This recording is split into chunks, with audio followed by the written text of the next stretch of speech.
This is the AppleVis Extra.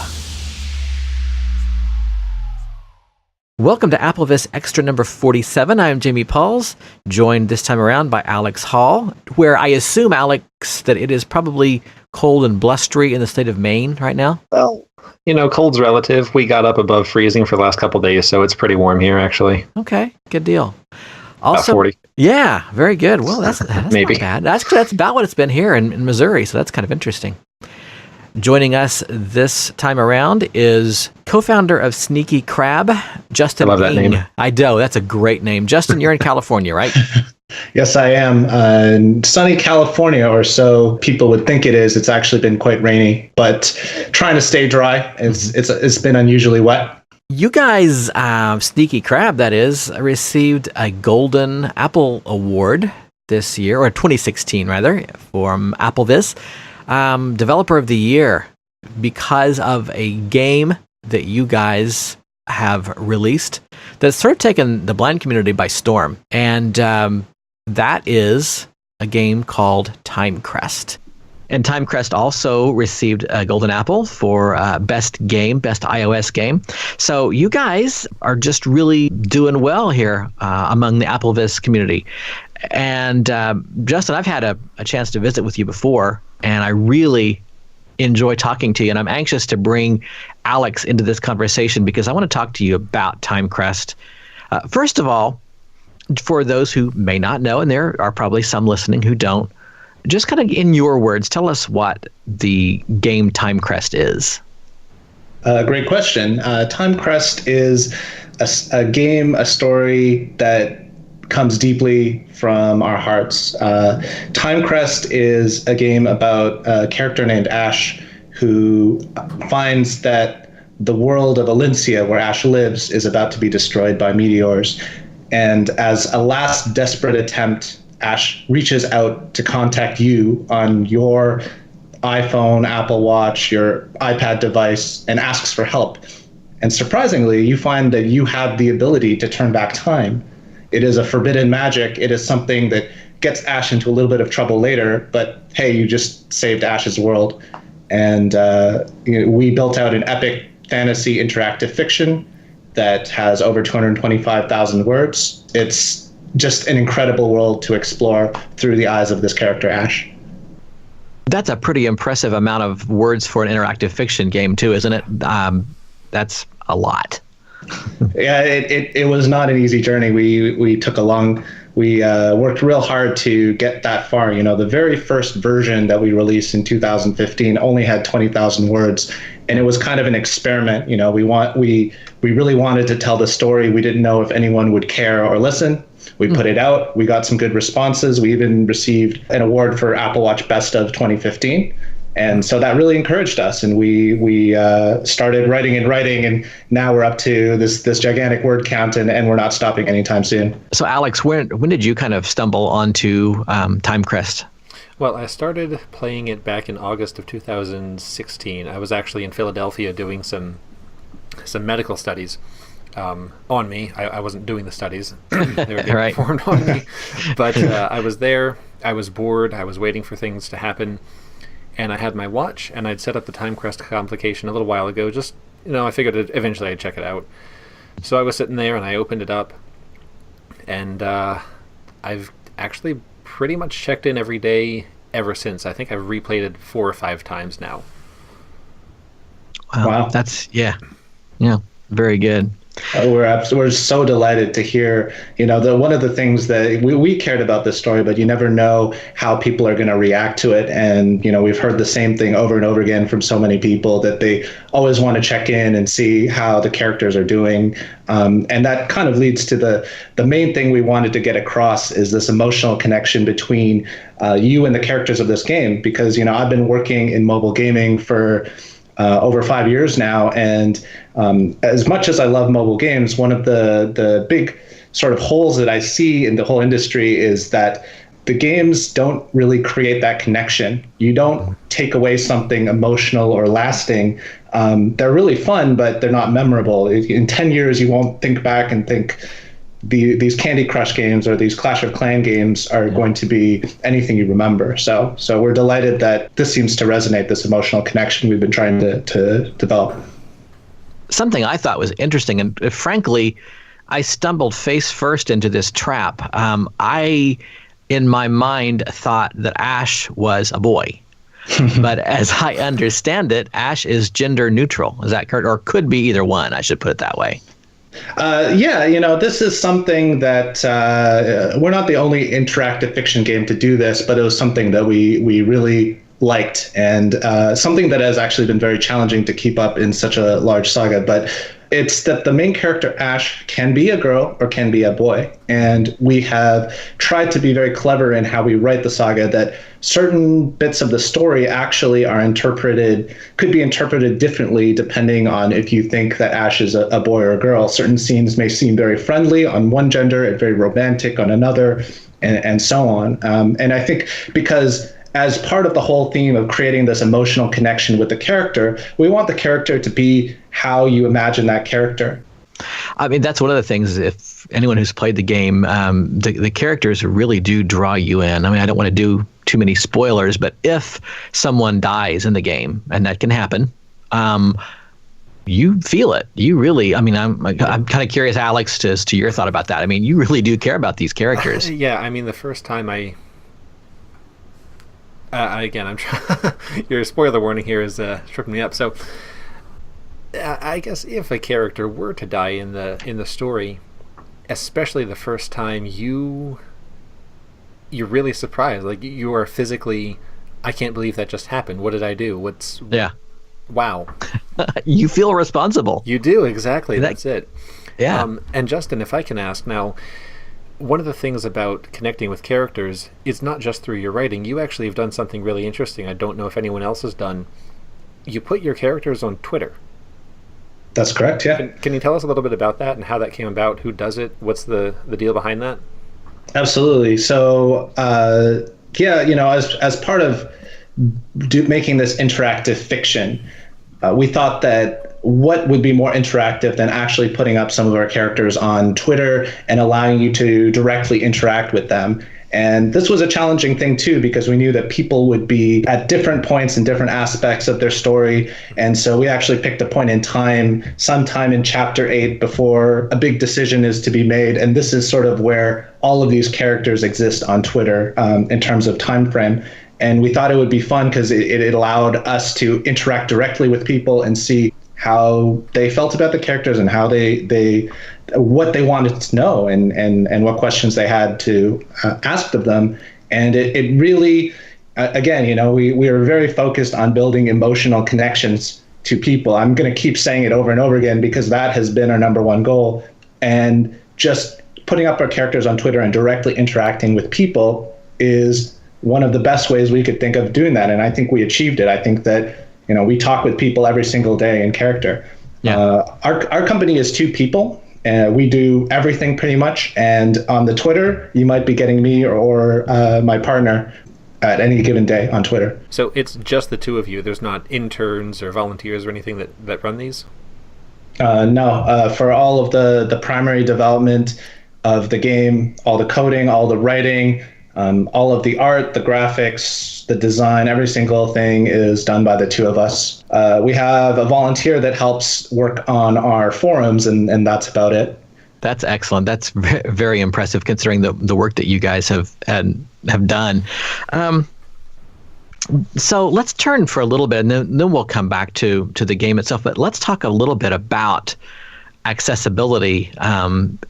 You, as I understand it, received a letter from an AppleVis community member who said, hey, this is a great game, but there are some things that you could maybe do to make it more accessible to blind people. Tell us about that a little bit. Absolutely. My background, I've been writing software professionally for over 12 years. So abstractly, I've always understood that accessibility is important, but I've never felt that need personally, almost emotionally, because, as a sighted person, it's very hard to sort of get into the mindset of how to develop software that is very accessible. So when this AppleVis user wrote to us, explained to us, what VoiceOver was, said that we were 95% accessible, and said that Timecrest was something that he loved to play, and gave us a little bit of advice on how to improve our game, that some of the aspects of the game were not labeled correctly, and there were some things that were a little bit confusing for a VoiceOver user, and linked us to applevis.com. So when we received this email, personally, I was first, it was a mix of emotions. At first, I was happy that we were accessible, but then I was absolutely embarrassed that we didn't even think of accessibility in the design process. So as soon as I received that email, we decided immediately we were going to rectify this. At that moment, accessibility became a #1 priority for our application, for our game. And so I immediately wrote a post on AppleVis asking for feedback, and interacted with the community and tried to understand what the experience was for those people. But that wasn't enough. I wanted to reduce as much of my cited bias in the design as possible. And so I actually turned on screen curtain, which basically meant that I was using my phone blind. And for a period of about 6 weeks, I tried to use my phone as much as possible with screen curtain on to try to understand how Apple had designed VoiceOver, how, what the standards were in different applications, and how things were labeled, how everything worked essentially. I learned that there were a lot of things I was frustrated in with Timecrest, and eventually started developing a feature set, some of the things like the pronunciation mode, the descriptive map, the text indicators, the sound effects for the VoiceOver cursor, the descriptive help, different UI flows. All of these things came about, and I tried to interact with AppleVis throughout the whole process. I was describing the features that I was thinking of, because at the end of the day, there's no way that I could become an expert on using these technologies like VoiceOver in such a short amount of time. So it was very important to me that I always got feedback on every step of the way. It occurs to me as you just literally went through about 4 or 5 features. We could turn this into a 2-hour interview, which we won't. But we could talk about, there's so much in that game. The sound effects being when a new message comes in, you hear a sound. When you've reached the end of a group of messages, you hear a different sound. When it's time for you to respond, you hear yet a third sound. And that's just the pronunciation mode being, if you would like to know the correct way to say the names of the people and the places in this world of Ash, VoiceOver will pronounce it correctly if you turn on this pronunciation mode. You've gone so far and above and beyond what a lot of developers have done that I don't even really quite know how to articulate it, except thank you. Definitely second. Well, I really appreciate that, but all I can say is that all you need to do is step in another person's shoes. As soon as I turned screen curtain on and experienced the game and pretty much all the rest of the apps on my phone through that perspective, all of these features became obvious to us. That it's the same mentality I have when I'm developing the UI flow for a sighted user, that until all of my annoyances are gone, essentially, I'm going to keep developing features and changing how the flows of everything works. And if there's any key pieces of information missing, I'm going to be working on those things. So it's the exact same approach. And it's been great that I could actually take the right perspective to design these things. So Justin, I'm really curious, as you were designing all the accessibility specific features and adjusting everything to make it work really well with VoiceOver, did you run into anything where you said, oh wait, now this doesn't work quite as well for sighted users, or I want to put this new thing in, but I can't because I've already added this accessibility thing and it's going to cause a problem? Anything like that? Yeah, so there were a lot of challenges or differences as we were trying to think of things for VoiceOver for both sighted and blind users, because one of the challenges is that ideally you want to have sort of one UI flow and one design that works well in all cases, but we learned pretty quickly that not everything should be the same. For example, a lot of UI for sighted people rely on visual cues. For example, we use different colors to indicate when Kronos is speaking as opposed to when Ash is speaking. Mm-hmm. But obviously this is something that is not a fantastic indicator if you are blind, right? So it's it's something where we probably would have designed that a bit differently if we had done it from the ground up. We wouldn't use colors in order to indicate certain things. So right now we have the voiceover text just read that the following is blue text, or the following is, written in a red handwritten text, for example. But for me, this is a concession, a flaw in the design that we may not have done originally, for example. Wow, that's interesting, because that that never occurred to me because a lot of times, I was going to say, and Alex will know what I'm talking about, a lot of times when you're interacting with an app, you kind of realize, wow, that sort of works, but it sure would be nice if. But no, I'd never even considered that was anything that you would have thought was less than optimal. So that's interesting to hear you say that. Absolutely. I can give you another prime example, which is that in the UI for sighted users, when you select, let's say, a row in the pouch or the merchant, we actually pop up a little UI at the bottom of the screen that kind of gets out of the way but indicates a description and several actions, like you can drink this aura potion. And that works very well for sighted users. But what we found was that when you're in VoiceOver, you want sort of the information and the actions to be near the VoiceOver cursor. Mm-hmm. It's just a little bit jarring when things are appearing in a random place on the screen. It's not clear that that that's where you need to go. And so, in fact, for that specific example, the UI has completely different flows. If VoiceOver is off, it will display that UI at the bottom of the screen. And if VoiceOver is on, then it will actually directly pop up the detail UI, which you can then perform the action from within. It's just a more natural flow when using VoiceOver. So what are your thoughts as a developer about VoiceOver? I mean, is it easy to work with? Are there things that you would like to see that you would be able to do that you can't do? How do you think Apple's done on their screen reader? I believe that there's a lot from Apple that we should celebrate. But that said, there are definitely drawbacks, things that I wish that VoiceOver could do. And fundamentally, I believe that VoiceOver's technology is a very passive one. I think that Apple's ideology or their point of view is that there's a static screen, and VoiceOver is something where the user moves around a cursor with either their finger or a keyboard and everything gets read. But the problem with this ideology is it tends to work best for very static UIs, things where nothing changes over time or nothing animates. But changing or animating UI is needed for sighted users because it gives a sense of place or physicality for the relationships between UI elements for those people. And even aside from that, a game like Timecrest, which doesn't need animation for sighted people as much, the point is that a game is very dynamic. Things are always changing. The screen is constantly changing. Ash is sending you a new message. You take damage, and different aspects of the UI are updated to indicate how much aura you have, and so on. And so I don't know how nitty-gritty you want to get into it, but basically all these dynamic scenarios don't work very well in VoiceOver. We don't have a lot of control over the VoiceOver cursor, about controlling where the cursor is. We've had a lot of bugs where people complain that when a new message comes in, sometimes the cursor jumps up to the top, and that's a dynamic situation that's difficult to control. Secondarily, any text that we're trying to send to be read by VoiceOver that isn't part of the cursor.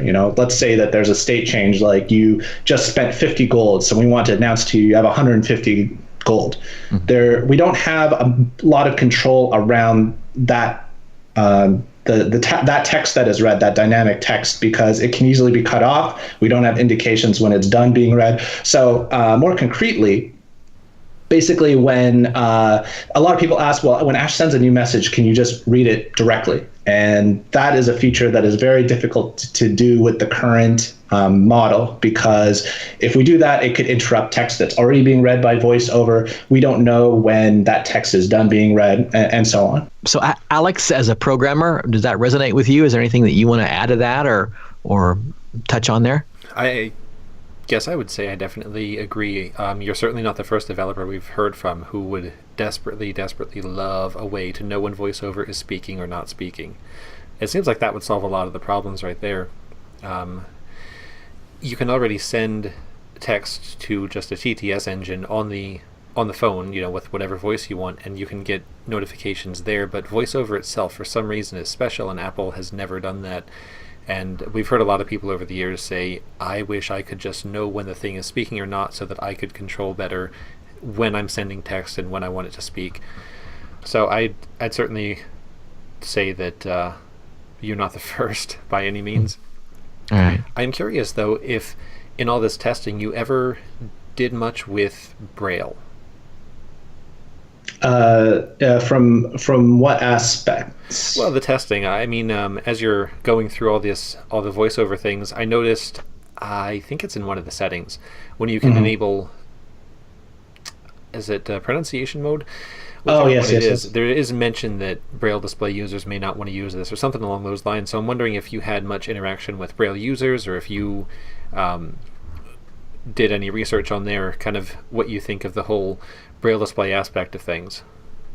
Right. So unfortunately, we don't have a Braille display here. I'm unable to read Braille, but through our interactions from people, especially on Twitter, some of our users use Braille display, and so we got specific feedback around how they use the product. I haven't used it myself, but I've sort of come to understand how the Braille display works and interacts with VoiceOver. So what that is that pronunciation mode is actually something against Apple's recommendations. Apple does not like you changing the text in order to make things pronounced better. But yet, so if you want to go for other features that I would wish for, I wish that I could give pronunciation hints to VoiceOver. If I could somehow give some indication as to how we intend some words like Alincia, Mount Asherah to be pronounced Kronos, and Elise, for example. These are names within Timecrest. And so we added this pronunciation where it actually would change the text to sound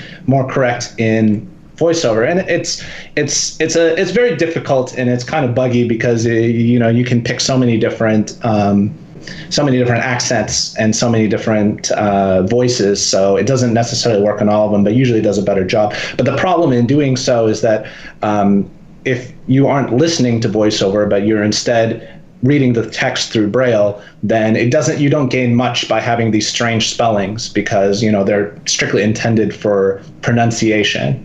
So that's why we put the recommendation that users turn pronunciation mode off if they intend to consume the text through a Braille display, so they actually get the correct spellings of things. Wow. That makes sense, yeah. Just the amount of detail you've given to the accessibility side of this just is astounding. It really is. So let's shift back to a discussion of the game, and then we can kind of move to the future a little bit. Sure. Pun kind of intended. I didn't really know I was going to do that there, but that's okay. So you made reference earlier, Justin, to really kind of innovating in the area of writing for interactive fiction. Talk to us a little bit about what you've discovered and kind of what you're doing to maybe move things forward in that genre. Sure, yeah, I'd love to talk about that. Both myself and Lisa have been very interested in writing throughout our lives, but this is the first time that we've come across trying to write interactive fiction. I try to read as much interactive fiction as I can. I won't call myself an expert that knows everything, but there were a couple of problems that we found kept creeping up. So one of them is something called Deus Ex Machina, which literally means the machines of God. And what happens is that it's easy to give your player too much power in the storytelling. If you've ever read a story where it just kind of deflates because it feels like some external force has come in and solved all the characters' problems. It just feels very anticlimactic. And this was a problem we saw in a lot of interactive fiction because they wanted to give the player a lot of power in what happens in the story. And a big problem with this is that all of storytelling is centered around conflict. You need bad things to happen. And one of the choices we made was that bad things need to happen to the characters to have the ultimate conclusions feel satisfying. This is almost writing 101. And so one of the things that people, I think, frankly, weren't happy with us about a decision we made is that as you go through the story, there are character deaths that are inevitable. Mm-hmm. Who died depends on which paths and choices you take, but you can't avoid any character death. because that is an integral part of the story we want to tell, an integral part of the character development of Ash that we wanted there to be. Because without conflict, the story of Lord of the Rings, for example, is that Frodo needs to take the ring and throw it into the big volcano in the end, and it's a big journey to do that. Well, if you take away all the conflict, Gandalf could just have Frodo jump on an eagle, fly there, and drop the ring in. That story is in my Brandon Sanderson says that in one of his writing videos, but it is a great example of the writer's responsibility to create conflict, right? And this is a problem in interactive fiction. Secondly, a lot of the stories that have been popular lately on iOS are simple survival stories. Yeah. That it's almost like every choice is the right choice or the wrong choice. And we didn't like this either, because this felt like you were just sort of guessing and rolling the dice on where to go. And so we wanted every choice to be a real choice. We wanted it that every choice you make should just get a different and satisfying plot with characters, payoffs, mysteries, and twists. There's no wrong path. There's just different stories to explore. Right. So these are sort of the two main things. And then finally, going back to the thing that I've always said, that character relationships matter, that we want you to feel things for these characters, and that character development is very, very important, and is sort of more important, in fact, than the plot or anything else. That's really fascinating. I mean, there are times when you, the player, have to make, I found myself stopping and saying, would I do this thing in real life? I mean, and a lot of interactive fiction is, okay, would I shoot somebody? Or if I, do I want to be a gangster, or do I? It's a little more nuanced than that. It's like, would you make this decision knowing that some negative consequences could happen, but do I do the selfish thing, or it's hard to, because I don't, like I said, I really don't want to give spoilers too much for people who have not played the games, but it's not just a matter of I'll just choose B. It's a little more thoughtful than that. If you play through the game and you do it seriously and you take your time. The first time I played through it kind of quickly. Mm-hmm. The second time, I really slowed down, and it's amazing how much different the experience is when you take the time to play. Yeah, we put a lot into it. That this is a game that is meant to be played many times over and over again, because we put a lot of detail, and sometimes a question or a mystery is put into one path that you have to play through and visit the other path in order to experience. And one of the ways that we made the choices, we wanted the choices to be hard, but we didn't want any choice to be wrong. And part of the way we did that is that we put a lot of gray area in it, that we did not want to have characters that were strictly good or strictly evil. That we developed our characters to the point where even the most evil of our characters, if we told the story from their point of view, we hope that you would be rooting for them, if that makes sense. That in a sense, every character is the hero of their own world. We just happen to be watching from Ash's point of view. So, that creates villains, and that creates friends, and that creates conflict. But you can see that, we think life is complicated, and we think one of the things that makes us resonate is that we have put sort of that complexity of life into this simple story. I never really thought about it as I was playing it, but thinking back to the few times I have, you're exactly right. It's not just a survival yes/no binary choice thing. It's like you're watching actual characters, actual people living actual lives. Exactly as you said. You can think that someone is horribly bad because they did this thing, but then, no, they did this other thing and now they're not bad. And it's a lot more real than a lot of the interactive fiction or even the regular fiction you might find.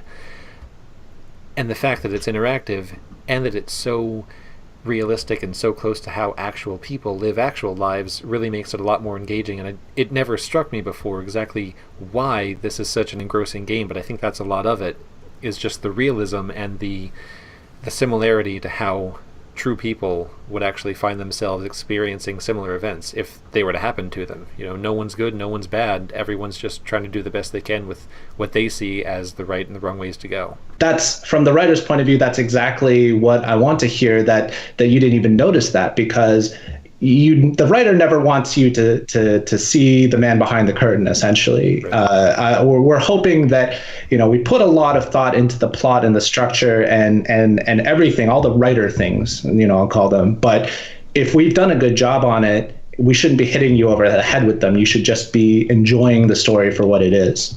Exactly. Well, and I find it interesting. I don't know that I know I've never seen this in any other interactive fiction that I've played, is that Ash doesn't always take your advice, which is really kind of frustrating sometimes. You asked me to do what I thought you should do, and I told you, and no, you're not going to do that.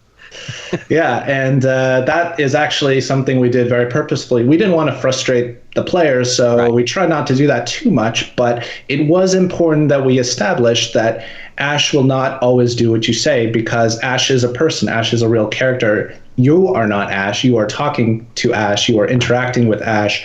But sometimes what you want and what Ash wants are different. And these are the things I think required to also make that emotional connection. If this person feels like an empty shell that is actually just you, then you won't feel connected to Ash. So Justin, I'm wondering, you've talked a lot about all of this from a programming standpoint. You're a game developer and all this, and then you've talked a lot about it as a writer. What are you? Are you kind of both nowadays? Where did you start writing and programming, and kind of what's the deal with mixing the two together like this?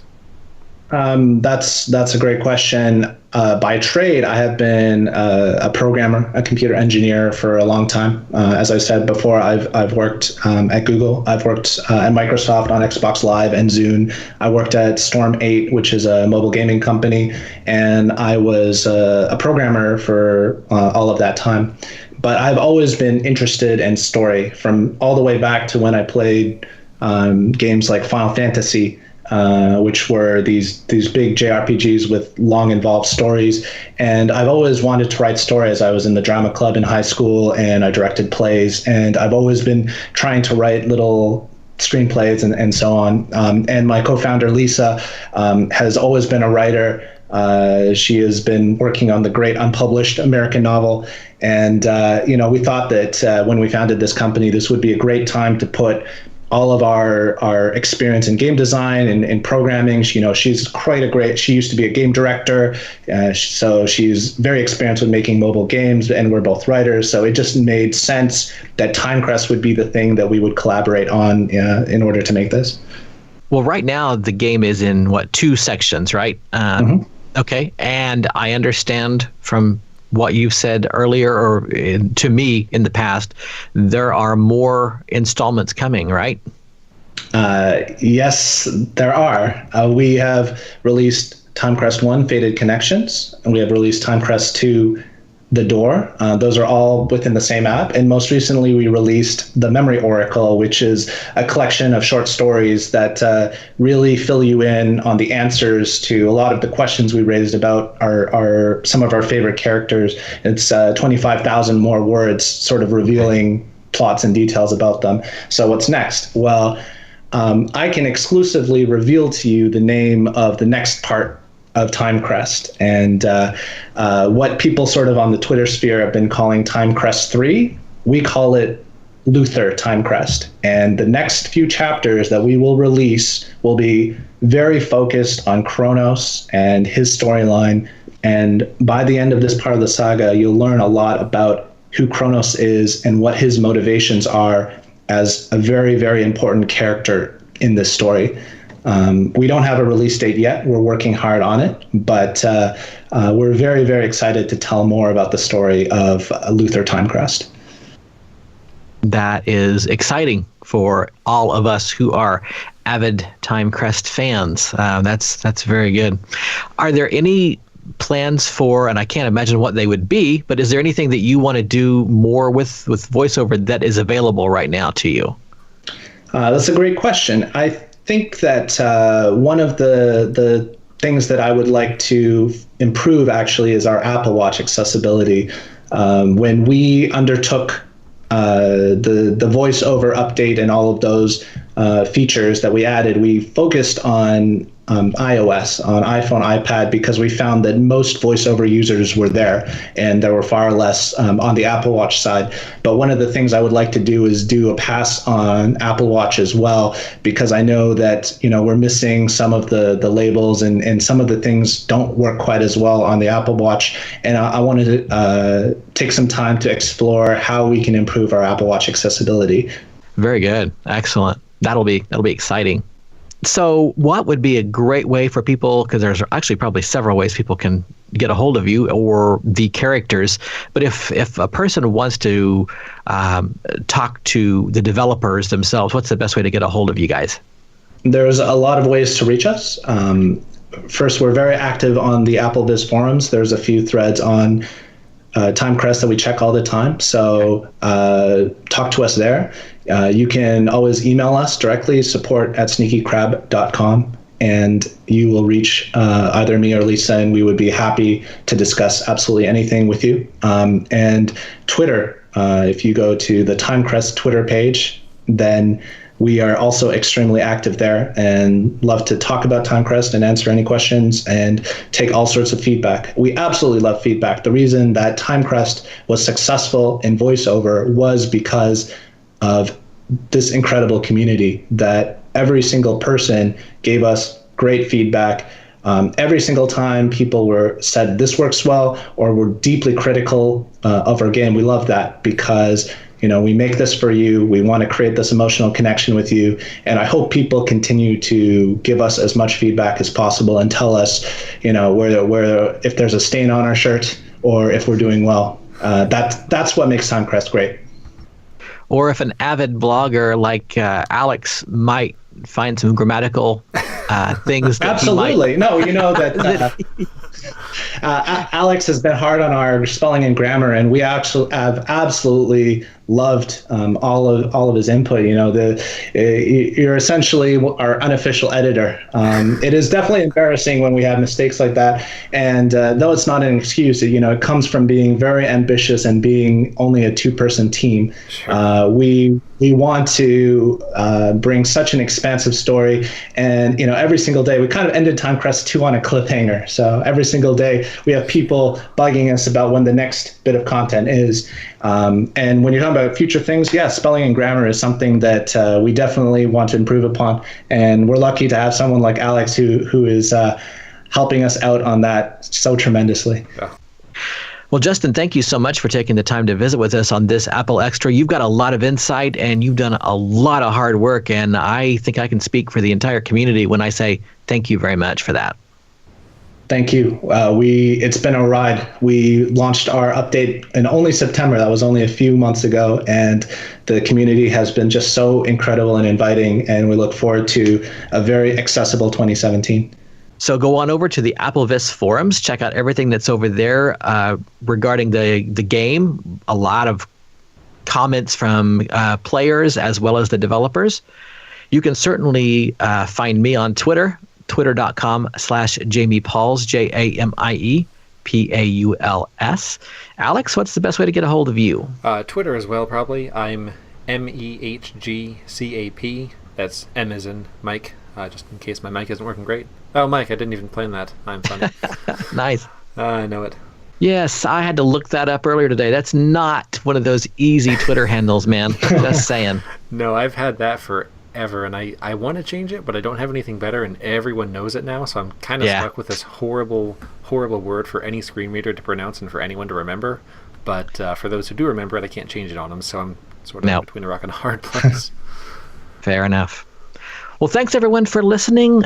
We'd love to hear from you. Let us know what you think, or maybe what you'd like for an upcoming extra. We'd love to hear that as well. Take care and have a very prosperous and happy and healthy 2017. This podcast was brought to you by the team at AppleVis. For more information and resources to help you get the best experience from your Apple device, visit the AppleVis website at www.applevis.com, where you can also contact the AppleVis team.